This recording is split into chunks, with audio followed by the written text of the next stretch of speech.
G'day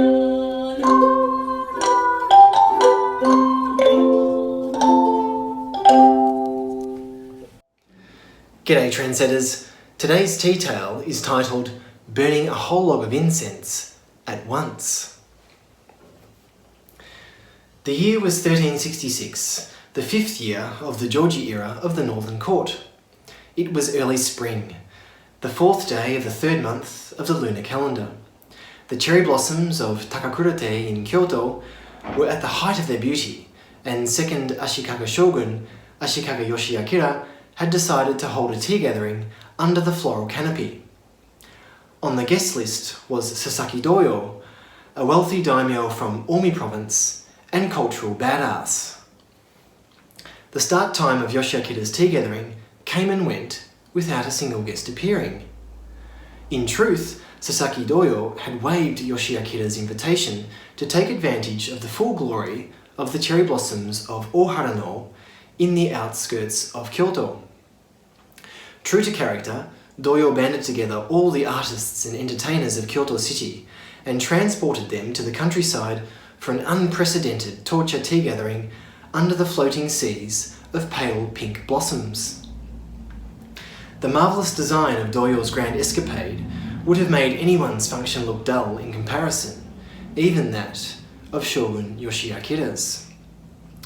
Taking flower arrangement and hanami to a whole other level, at Oharano, Doyo had 4 giant sakura trees transformed into rikka flower arrangements for his guests' amazement.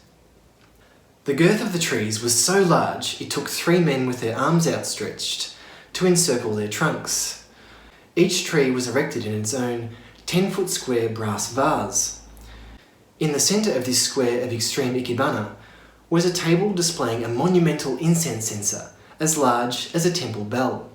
The colossal censer was designed for some immense incense. Doyo burned a whole log of aloes wood in one awe-inspiring gesture. That Doyo had access to such rare extravagance attests to his status as an incense master with over 180 types of famous fragrances in his collection. With sakura perfume drifting from the 4 directions and the transporting redolence of aloes wood drifting from the centerpiece, the sojourners perched under the blossoms must have felt they were in dreamy heaven.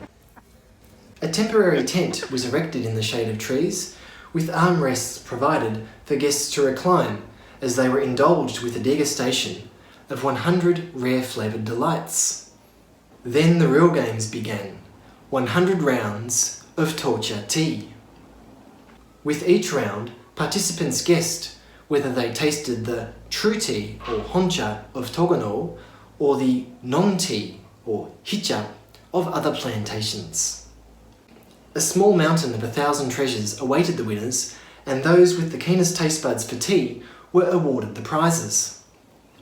Back at Takakura-te, Shogun Yoshiakira would have been enraged at the news of Doyo's escapade, but facing the reality of Doyo's soft power and his incredible ability to make grandiose ideas manifest, it is said that Shogun Yoshiakira could do nothing but cry himself to sleep. Doyo's antics are quite over the top by today's tea standards, but for one thing, his riotous cultural pursuits remind us of the importance to keep our ideas fresh and evolving.